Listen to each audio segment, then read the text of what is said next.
Assalamualaikum warahmatullahi wabarakatuh. Bismillahirrahmanirrahim. Alhamdulillahirrabbilalamin. Assalatu wassalamu ala asrofil anbiya'i wal mursalin wa ala alihi wa sahbihi ajma'in amma ba'du. Pemirsa Sinpo TV dimanapun Anda berada, bagaimana kabarnya Anda hari ini? Semoga selalu sehat dan insya Allah selalu dalam lindungan Allah Subhanahu wa Ta'ala. Puji syukur alhamdulillahirrabbilalamin karena pada pagi hari ini saya Arif Rifai bisa kembali menemani pemirsa semua di rumah dalam program Islam Penuh Cinta, Penyejuk Hati, Penyegar Iman. Salawat beserta salam semoga tetap tercurah limpahkan kepada junjungan kita Nabiyana wa Rasulana Muhammad sallallahu alaihi wasallam yang kita nantikan syafaatnya kelak di yaumil qiyamah. Amin, amin ya robbal alamin. Dan semoga kita termasuk ke dalam umatnya yang senantiasa istiqomah dalam menjalankan sunnah-sunnahnya. Pemirsa Sinpo TV, seperti biasa kita akan membahas tema-tema yang menarik terkait dengan syariat penuh cinta bersama dengan Ustadz Ahmad Haris Riswanto. Assalamualaikum Pak Ustadz. Waalaikumsalam warahmatullahi wabarakatuh. Sehat Pak Ustadz? Alhamdulillah. Mas Arif gimana ini? Alhamdulillah sehat Pak Ustadz. Seger kayaknya nih. Seger Pak Ustadz, karena masih pagi juga ini Pak Ustadz. Baik, ini pagi kita membuka dengan tema yang begitu menarik Pak Ustadz terkait dengan syariat penuh cinta dalam Islam penuh cinta, penyejuk hati, penyegar iman.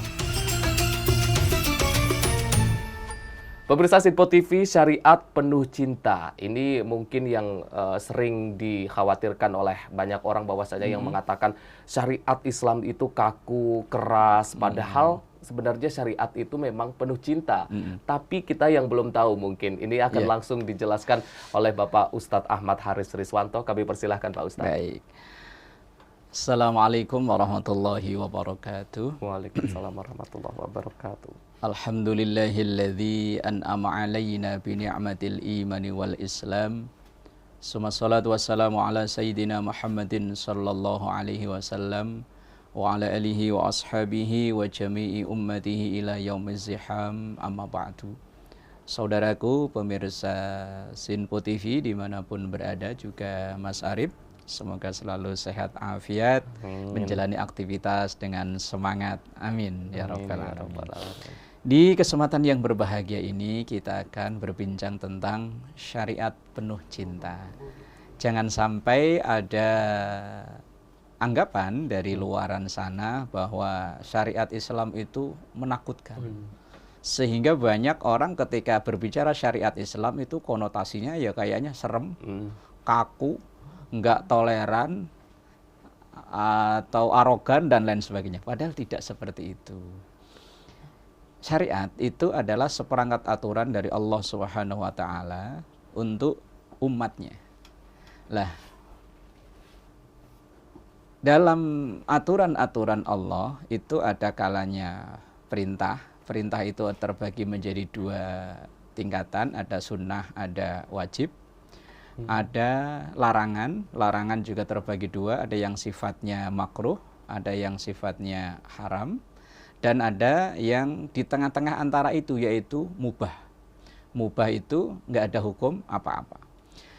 Dari setiap syariat atau aturan dari Allah Subhanahu wa Ta'ala kepada umatnya, misalnya yang wajib.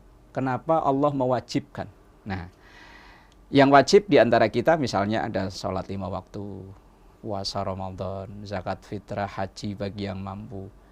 Apa sih makna itu semua? Apakah ada makna kecintaan Allah kepada hambanya dalam perintah-perintah itu? Dalam sholat misalnya, sholat itu adalah aqwalun wa af'alun muftatahatun bitakbir wa mukhtatamatun bitaslim. Salat itu adalah beberapa ucapan, beberapa gerakan yang diawali dengan takbiratul ihram dan nanti diakhiri dengan salam. Tapi dalam salat itu ada hikmah yang terbesar yang ingin dicapai, yaitu innas sholata tanha anil fahsya'i wal munkar. Bahwa salat itu akan membentuk pribadi musolli, musolli itu orang yang sholat, menjadi pribadi yang tanha anil fahsya'i wal munkar, jauh dari perilaku fahsya, perilaku mungkar. Fahsya itu perilaku yang merugikan orang, mungkar dan berbahaya buat orang. Itu tujuan utamanya. Maka dalam sholat itu ada filosofi takbiratul ihram, Allahu Akbar, Allah lah yang maha besar, yang lain kecil. Maka diajarkan untuk tidak sombong. Kemudian sujud. Itu gerakan terbanyak dalam setiap rokaat kita. 2 kali, yang lain kan satu kecuali di sholat gerhana. Dalam sujud, anggota yang paling kita muliakan kan ini, wajah dan kepala ini. Kan paling kita muliakan, biayanya ya paling mahal kan ini, apalagi perempuan kan. Ketika sujud, ini kita letakkan sejajar dengan lutut, sejajar dengan telapak kaki. Ini hikmahnya apa? Yaitu bahwa saat kita berada di atas seperti kepala, jangan lupa nanti kamu akan turun ke bawah di tengah seperti lutut, bahkan akan turun di paling bawah seperti telapak kaki. Artinya jangan sombong. Itu bentuk kecintaan Allah kepada hambanya. Jangan sombong ya. Ketika kamu di atas, bisa jadi akan turun ke bawah, bisa jadi akan turun paling bawah.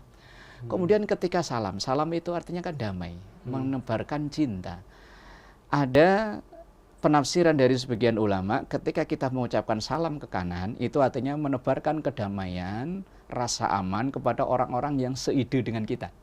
Seide bisa jadi seagama, satu partai, kalau dia orang partai, satu bisnis, satu kerjaan, satu suku, satu bangsa. Kemudian juga kita diperintahkan untuk salam ke kiri, menebarkan damai kepada orang-orang yang berbeda dengan kita. Berbeda itu kan ya macam-macam ya ragamnya. Bisa jadi beda suku, beda agama, beda bahasa, beda budaya, culture, dan lain-lain. Lah, itu adalah bentuk sayangnya Allah untuk mengajarkan kepada kita agar menjadi pribadi yang begitu luar biasa tadi loh. Tanha anil fahsya wal munkar. Kemudian manusia juga, umat Islam diwajibkan puasa. Kejem amat sih, nggak boleh makan, nggak boleh minum, ya kan? Mulai dari min tulu'il fajri ila ghurubi syamsi, dari terbenamnya dari terbitnya fajar sampai terbenam matahari. Kalau rata-rata kita orang Indonesia 14 jam. Ini kejem amat sih. Nggak boleh makan, nggak boleh minum, padahal halal loh. Punya kita sendiri kok, kita beli dengan pakai duit kita dengan cara yang halal. Kenapa harus ditahan-tahan dulu? Rasulullah sampaikan sebagai bentuk rangkaian syariat itu, sumu tasihau, puasalah maka kamu akan sehat. Dan ini udah diadopsi di dunia medis modern kan ya. Ketika mau ada tindakan operasi dianjurkan untuk berpuasa sekian jam. Lah, ini kan menunjukkan bahwa benar apa yang disampaikan oleh Allah, puasa. Kemudian Rasulullah memperjelas puasa maka kamu akan sehat. Ternyata ya iya kan. Dan kita bisa lihat orang-orang yang rajin puasa, tentu di luar puasa Ramadan ya, insya Allah biasanya sampai di usia sepuh, di usia lanjutnya masih prima kesehatannya. Karena memang kan sistem pencernaan yang ada dalam tubuh kita ini kan butuh istirahat. Enggak dipaksa untuk ngegiling, mencerna, memproduksi makanan kan enggak. Ada kala-kalanya disuruh istirahat. Lah, kalau memang ada kalanya kerja, ada kalanya istirahat, berarti kan berimbang. Jadi tetap sehat. Kemudian diperintahkan nih kita untuk zakat. Duit yang kita kumpulin sendiri, hasil kerja sendiri, lah kok diperintahkan untuk mengeluarkan rata-rata 2,5%. Islam kok gitu ya? Kok gitu ya? Wong duit-duit sendiri, harta-harta kita sendiri, lah kok? Lah, ini kita diajarkan untuk menjadi pribadi yang ada kepedulian sosial, bahwa kita hidup di dunia ini tidak sendirian kok. Mungkin hari ini kita yang menjadi muzaki, menjadi orang yang memberi zakat, tapi suatu saat kan bisa berbanding, bisa berbalik kan. Keadaannya bisa 180 derajat berbalik kan. Yang saat ini menjadi muzaki, besok-besok bisa menjadi mustahik. Atau sebaliknya. Nah, dengan zakat itu kita dilatih untuk menjadi pribadi yang peka, pribadi yang tidak egois. Ini bentuk sayangnya Allah kepada hambanya. Kemudian ada kalanya syariat itu haram. Ini kan syariat penuh cinta. Kenapa Allah mengharamkan? Padahal kata orang seberang sana yang diharamkan oleh Allah itu enak. Yang enak-enak. Justru yang enak-enak malah yang diharamkan. Kata lagu gitu ya. Ada hewan yang dagingnya katanya enak, sampai minyaknya aja enak, sampai semua yang ada dalam kandungan tubuh hewan tersebut enak. Tapi kenapa kok Islam mengharamkan sih? Terus ada perbuatan yang kayaknya asyik, happy. Lah kenapa Islam kok mengharamkan itu? Ada kayaknya kerjaan yang cepat ngasilin duit, ternak duit, ya kan? Minjemin jarum, ulangin tiang listrik. Itu kan bahasanya. Loh, kayaknya kan enak kerja itu. Lah kenapa Islam mengharamkan yang seperti ini? Apa Islam ini nggak sayang sama umatnya, sama pemeluknya? Kok sampai ada aturan-aturan yang seketat itu loh, ada yang haram. Saudaraku pemirsa Sinpo TV yang dimuliakan Allah dan juga Mas Arif, setiap apa yang diharamkan oleh Allah itu pasti ada sesuatu yang maldorot, sesuatu yang merusak, baik untuk kesehatan kita, kesehatan fisik atau non fisik kita, atau mungkin ada efek di masyarakat yang lainnya. Misalnya, kenapa Islam itu mengharamkan riba? Jual beli boleh, riba jangan. Karena di dalam riba itu, kalau yang minjemin duit, enak dia nggak usah kerja, duitnya beranak mulu kan. Tapi kalau yang minjem sebulan nggak bisa bayar, kena denda. Nggak bisa bayar, kena denda. Makin berlipat, akhirnya ya tadi makin mencekik bahasanya ya, makin memberatkan, seakan membunuh pelan-pelan. Itu bentuk sayangnya Allah, maka Allah mengharamkan riba. Kemudian yang asik-asik kenapa diharamkan? Zina Allah mengharamkan, jelas-jelas. Bahkan ayatnya begitu keras. Wala taqrabuz zina innahu kana fahisyatan wa sa'a sabila. Deket-deket aja jangan. Apalagi sampai melakukan. Lah itu kan suka sama suka. Apa salahnya? Ya kan kalau hanya mengandalkan akal logikanya dia. Apa salahnya kalau suka sama suka? Wong nggak ada yang dilanggar apapun, wong suka sama suka, hanya belum qabiltu saja kan, hanya di situ saja kan bedanya. Lah kenapa Islam kok melarang? Setiap yang dilarang oleh Allah itu pasti ada yang membawa mudarat, termasuk zina. Kalau seandainya orang berbuat zina, kemudian dengan alasan suka sama suka, tapi kok terus dilaksanakan, nanti efeknya akan panjang. Nanti insya Allah dilanjut di segmen berikutnya ya. Bahwa intinya setiap yang dilarang oleh Allah itu adalah bentuk kasih sayangnya Allah untuk menjaga si hamba itu sendiri agar terhindar dari hal-hal yang mudarat. Jangan sampai ia merusak dirinya hanya karena perilakunya tidak terkontrol oleh aturan syariat itu sendiri. Wallahu a'lam bishawab. Masya Allah. Jadi meskipun kelihatannya berat, kelihatannya keras, tapi ada hikmah, ada banyak manfaat dari syariat-syariat yang telah diatur oleh Allah Subhanahu wa taala ini ya Pak Ustadz ya. Baik, pemirsa, kita akan lanjutkan lagi Pak Ustadz nanti perbincangan kita usai jeda pariwara. Pemirsa jangan kemana-mana, usai jeda kita akan kembali lagi. Tetaplah bersama kami di Islam Penuh Cinta, Penyejuk Hati, Penyegar Iman.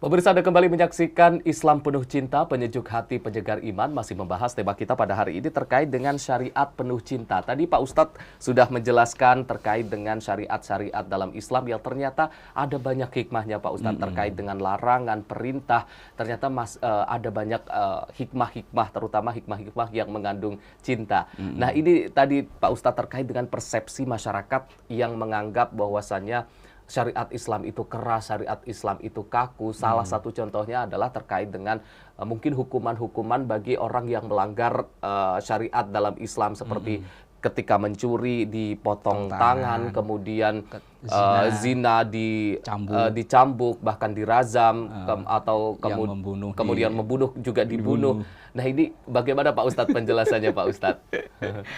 Baik. Saudaraku pemirsa Sinpo TV dan Mas Arif yang semoga kita selalu semangat ini.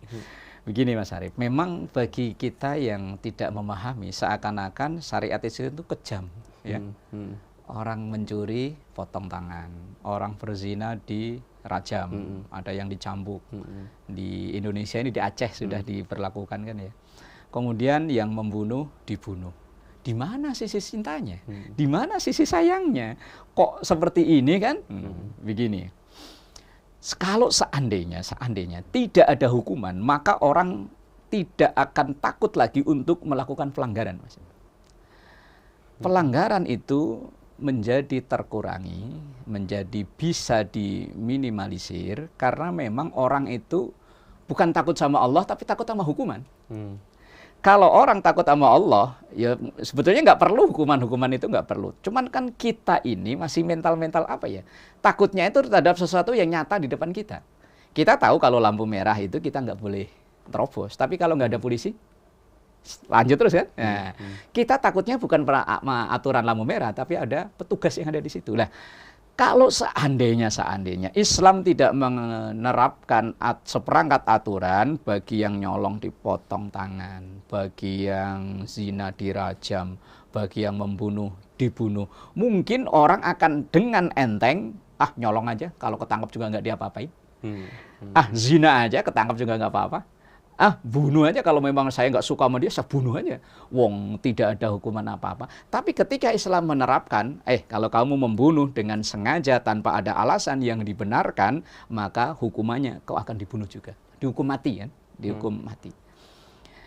Lah, berarti ada hukum membunuh yang dibenarkan dengan alasan? Ya ada. Misalnya seorang Al-Guju yang ditugasi pemerintah untuk, itu kan membunuh dengan ada alasan. Kalau seandainya kok itu tidak diterapkan, kalau di hukum kita walaupun itu tidak dipakai ya Mas Arief, tapi kan hukuman itu tetap ada kan. Kalau kamu mencuri, melanggar pasal KUHP sekian-sekian, kamu akan dipenjara sekian. Kalau kamu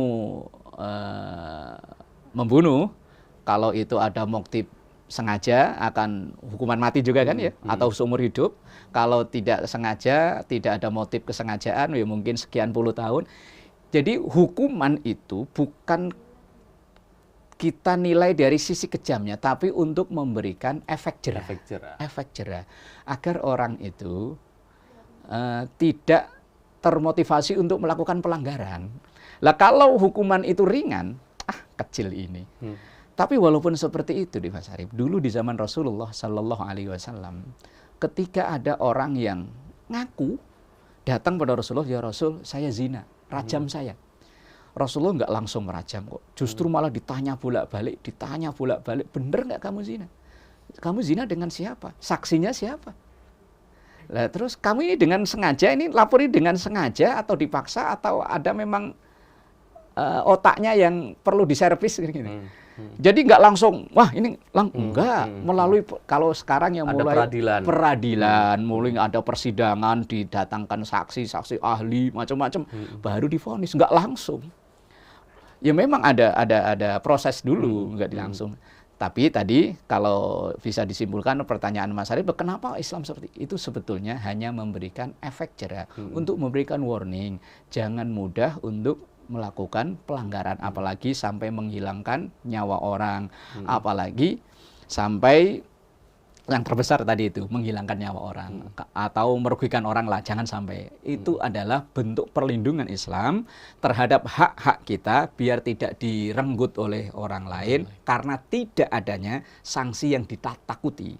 Tapi kalau adanya sanksi, insya Allah, karena kita itu tadi lebih takut kepada sanksi nyata depan kita daripada nanti azab yang katanya masih jauh ini. Nah, gitu Mas Arief, kira-kira gitu. Jadi untuk memberikan efek jerah agar orang itu tidak termotivasi untuk melakukan pelanggaran, apalagi pelanggaran berat. Wallahu a'lam. Jadi memang itu adalah cara Islam agar orang-orang ataupun khususnya umat Islam itu tidak melakukan hal-hal yang merugikan tersebut. Pak Ustadz, masih terkait dengan hukuman-hukuman tersebut Pak Ustadz, seperti potong tangan, kemudian rajam, cambuk. Apakah kalau misalkan pelakunya itu sudah mengakui dan terbukti melakukan hal tersebut, kemudian dihukum dengan cara-cara syariat yang mungkin di negara-negara Islam yang memakai itu, apakah itu serta-merta menggugurkan dosanya atau seperti apa Pak Ustadz kalau dari pandangan Islam Pak Ustadz? Baik, ketika hukum Islam itu sudah diterapkan di dunianya, maka di akhirat sudah selesai. Tetapi dalam Islam juga ada pengampunan. Misalnya ada orang yang dibunuh, pelakunya udah ketahuan, udah melalui persidangan macam-macam. Tapi ketika keluarga itu memaafkan, keluarga dari korban memaafkan, maka gugurlah hukuman itu tadi, hukum balik dibunuh itu gugur ketika keluarga ini memaafkan. Atau terkadang ada yang keluarga itu meminta tebusan. Kan sering kan ada kasus TKW kita karena entah kasus background-nya karena kasus apa, kemudian terjadi pembunuhan, keluarga memaafkan dengan syarat mengganti denda sekian gitu. Nah, kalau seandainya keluarga dengan legowo, dengan murah hati, hanya tidak menuntut denda apa-apa, memaafkan, selesai. Dan hukum di akhirat atau hukuman di akhirat juga selesai. Jadi kalau udah dilaksanakan di dunia, insya Allah di akhirat udah selesai. Tapi kalau yang hukum di Indonesia nanti kalau di Indonesia kan harapannya orang itu bertobat kan. Misalnya ada pencuri, kemudian harapannya bertobat. Teman kan khawatirnya kan ketika di penjara malah belajar di dalam ya. Dulunya nyolong ayam jadi naik nyolong kambing, dari nyolong kambing malah naik nyolong sapi. Yang bahayanya kan di situ. Tapi kan harapannya ketika orang keluar dari hukuman, menjalani hukuman di penjara itu kan taubat itu kan. Jadi kalau di dunia udah dilaksanakan hukum yang sesuai dengan ketentuan Allah, insya Allah di akhirat itu sudah selesai. Wallahu a'lam. Monggo Mas Arif. Pak Ustadz, dalam konteks masyarakat modern ini Pak Ustadz, terutama mungkin di negara-negara yang tidak menggunakan syariat Islam sebagai aturan negaranya, ini bagaimana kita menjelaskan bahwasannya syariat Islam ini memang relevan dalam kehidupan modern ini Pak Ustadz? Baik, begini Mas Arif, juga saudaraku pemirsa Sinfo TV, contohlah di Indonesia ya, di negara kita. Di negara kita memang tidak memakai syariat Islam, tetapi sudah banyak sisi-sisi tertentu yang murni memakai syariat Islam. Hanya yang belum itu kan masalah itu tadi kan, masalah kisos itu kan. Tapi dari satu sisi misalnya undang-undang perkawinan sudah mengikuti cara Islam. Di undang-undang perkawinan tahun 74 kalau nggak salah, itu udah full mengikuti Islam.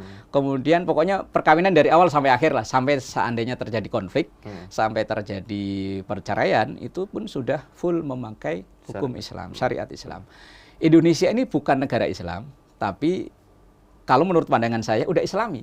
Dari satu sisi tertentu loh ya, dari sisi tertentu udah Islami, termasuk banyak kita jumpai yang diajarkan oleh Rasulullah itu sudah dijalankan di Republik ini. Walaupun memang tidak menyebut Indonesia ini berdasarkan syariat Islam, tetapi dari satu sisi lain sudah Islami. Ya hanya memang ada sisi-sisi tertentu yang berbeda dengan syariat Islam, tetapi usaha untuk menerapkan syariat Islam secara halus, secara pelan, walaupun tidak ada niatan untuk merubah dasar negara, tidak. Tetap Indonesia berdasarkan Pancasila, Undang-Undang 45 itu udah kesepakatan kita bersama, tapi masyarakat kita itu yang Muslim saya yakin sudah Islami. Misalnya Rasulullah itu mengajarkan kalau ketemu bertegur sapa, sudah. Kalau kita ada rezeki berbagi, di Indonesia itu luar biasa loh ya. Semangat untuk berbagi itu luar biasa. Nah ini satu sisi yang Indonesia ini sudah Islami, walaupun belum berdasarkan syariat Islam. Memang butuh proses.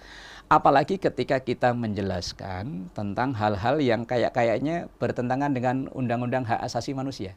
Kayak tadi itu loh, yang membunuh dibunuh, nyolong potong tangan. Itu seakan-akan memang bertentangan dengan hak asasi manusia, hak dasar manusia untuk hidup dan lain sebagainya.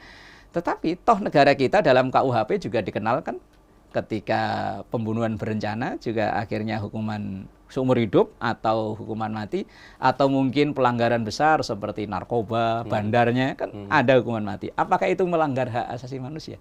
Lah kan gitu kan ya. Lah memang butuh proses untuk menjelaskan sesuatu yang masih dianggap dalam tanda kutip ya, memang butuh proses secara halus, secara pelan, dengan tetap berkomitmen bahwa kita bangsa Indonesia berlandaskan Pancasila dan Undang-Undang 45.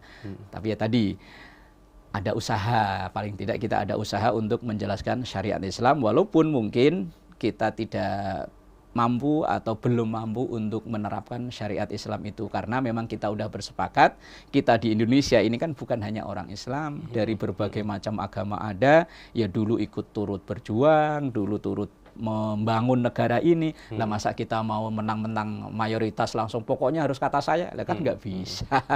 Islam juga nggak mengajarkan itu kok. Wong dulu Rasulullah di Madinah itu juga Muslim mayoritas, tapi ada agama lain dan tetap dihargai. Seperti itu Mas Arif. Wallahu a'lam. Bisa. Masya Allah. Terima kasih Pak Ustadz atas penjelasannya Pak Ustadz. Jadi memang ada hikmah-hikmah, terutama hikmah-hikmah cinta dibalik dengan syariat-syariat ataupun aturan-aturan yang telah ditetapkan oleh Allah, khususnya mungkin terkait dengan aturan-aturan yang dekat dengan kita. Sholat, zakat, puasa, yang semuanya itu mengandung manfaat untuk kita, untuk tubuh dan juga untuk kehidupan kita. Pak Ustadz sekali lagi terima kasih. Terima kasih juga untuk pemirsa Sinpo TV yang sudah menyaksikan kami dari awal hingga akhir. Saya Arif Rifai mewakili seluruh kru yang bertugas mengucapkan terima kasih. Mohon maaf apabila ada kesalahan. Jangan lupa terus saksikan Islam Penuh Cinta setiap hari jam 4:30 pagi hanya di Sinpo TV. Wassalamualaikum warahmatullahi wabarakatuh. Astaghfirullahaladzim. Laqal ma'bud ya dzal jalali wal ikram. Bismillahirrahmanirrahim. Alhamdulillahi rabbil alamin. Allahumma salli ala sayyidina Muhammad wa ala ali sayyidina Muhammad. Allahumma ij'alna auladana wa ahlana wa dhurriyyatana min ahlil ilmi wa ahlil khair wa ahlil Qur'an. Wa la taj'alna wa iyyahum min ahlil syarri wad dhairi wal isyan. Allahumma ij'al jam'ana hadza jam'an marhuma wa tafarruqana min ba'dihi tafarruqan ma'suma. Rabbana atina fid dunya hasanah wa fil akhirati hasanah wa qina adzabannar. Walhamdulillahi rabbil alamin. Wassalamualaikum warahmatullahi wabarakatuh.